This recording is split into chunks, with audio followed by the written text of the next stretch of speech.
Il y a longtemps, des grands-mères et leurs petits-enfants jouaient au jeu de loi. Aujourd'hui qu'il n'y a plus d'animaux, les enfants actuels penseraient d'ailleurs tout de suite qu'il s'agissait de la loi qui leur est fournie, inculquée à présent. Mais dans le temps, il fallait y jouer pour y croire, grandir et l'acquérir. Ça se jouait en lançant le dé. Au hasard, on avançait de cases qui nous faisaient reculer, un peu comme le Monopoly qui est beaucoup plus sophistiqué et que l'on connaît un peu mieux avec un souvenir plus récent. Alors, ce jeu de loi, ça permettait une anticipation de ce qu'était la loi. Car il ne faut pas s'y tromper, quand on jouait sur les mots comme ça, même si on en était inconscient, quand on jouait au jeu de loi, on apprenait la loi. L'arbitraire de la loi, ces jeux de hasard, etc. On faisait donc une anticipation, un apprentissage, une anticipation de la signification.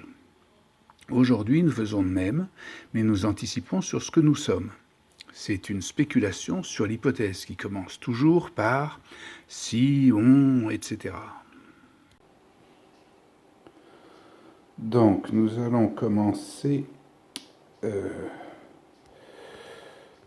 à voir ce que c'est que l'aspect Q. Si on fait quelque chose, est-ce qu'il y a un aspect Q? De la tête au cul, comme ça. Si on a quelque chose en tête, est-ce que ça fait quelque chose en cul? Alors, cette chose-là se montre comme ça. On peut dire que d'où allons-nous partir? De là. Mais donc la spéculation, c'est d'avoir en tête, donc de mettre en tête, de mettre en avant quelque chose. Alors, disons que là, nous partirions du je nous, parce qu'il faut qu'on compte sur nous pour spéculer quelque chose dans le futur. Je tout seul n'ira pas loin, mais il faut que ce soit nous qui le supportions. C'est-à-dire, c'est quelque chose qui aura lieu demain. Alors là, on voit tout de suite déjà où nous sommes arrivés, si on peut dire. C'est que ici, ça fait deux mains, que là on a le genou, et que les deux mains sur la tête, ça fait ça, et là on a, avec les pieds, et on a l'aspect Q à sillon. Ça c'est quelqu'un qui, comme ça, a quatre pattes, à deux mains. Alors, cet aspect Q, en fait, voici ce qu'il nous indique pour être un peu plus précis. C'est que on peut voir que constitué comme ça, ici si nous avons les bras, ici on a ce qu'on appelle le pli du coude. Et que d'ailleurs, le bonhomme, ou peut-être comme ça, sur cette ligne traditionnellement noire que l'on dessine comme ça. Alors, ici, c'est le cou, c'est le coude, c'est-à-dire, par exemple, 150 € si vous voulez que dans 150 ans, vous ayez, c'est ce que vous avez en tête, un UCMPP, un avatar, que vous soyez réidentifié dans 150 ans.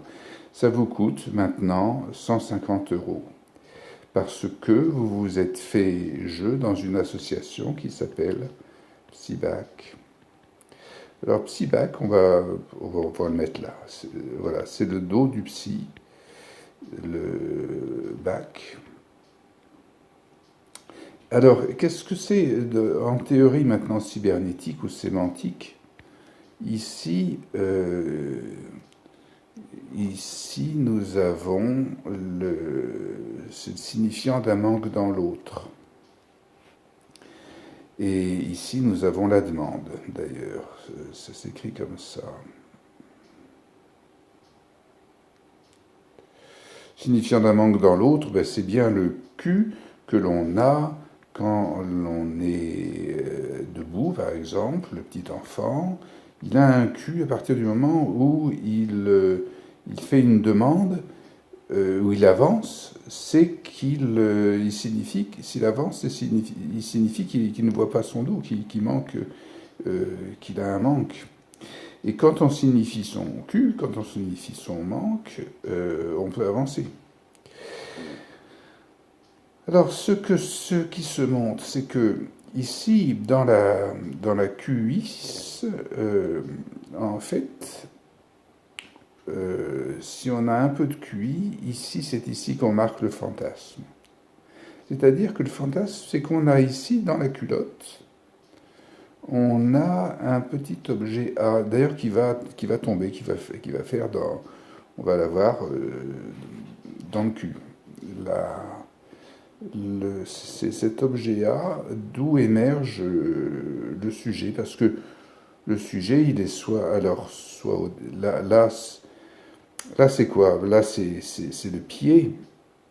C'est quand on a mis du sens au hasard en fait que l'on peut faire cette grande ligne. Ici, on a simplement le pied, et le pied, ben, ici, on a dans la jambe, on a le moi.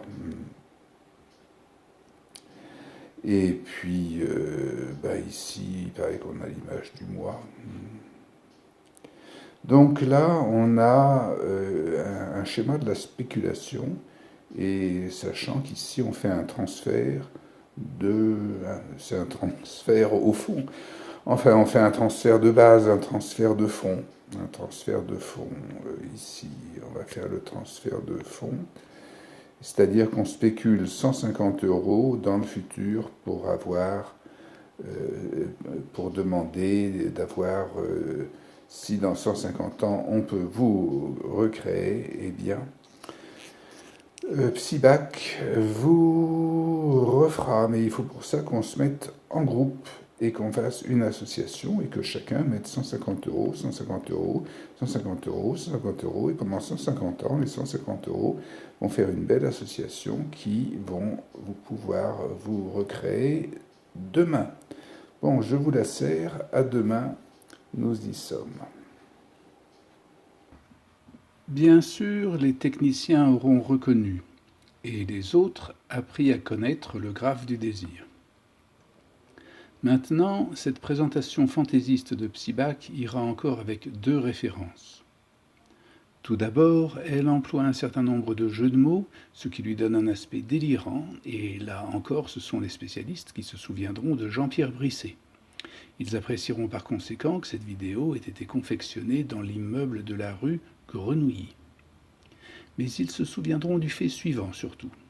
La coïncidence des significations, de mémoire ou de place avec des objets ou des phénomènes particulièrement réels, est une méthode que la psychanalyse cerne, comme les lapsus, les actes manqués, mais encore que ce fut cette coïncidence qui valut à Bruno, Giordano Bruno, pas mal d'ennuis à la Renaissance lorsqu'il la manifesta. Bruno montra que les symboles s'appliquaient aux choses de la vie. Lorsque l'identité tient au corps, on comprend que le corps figure le désir. Et dans ce cas, cette vidéo ira très bien comme ça, brute de décoffrage.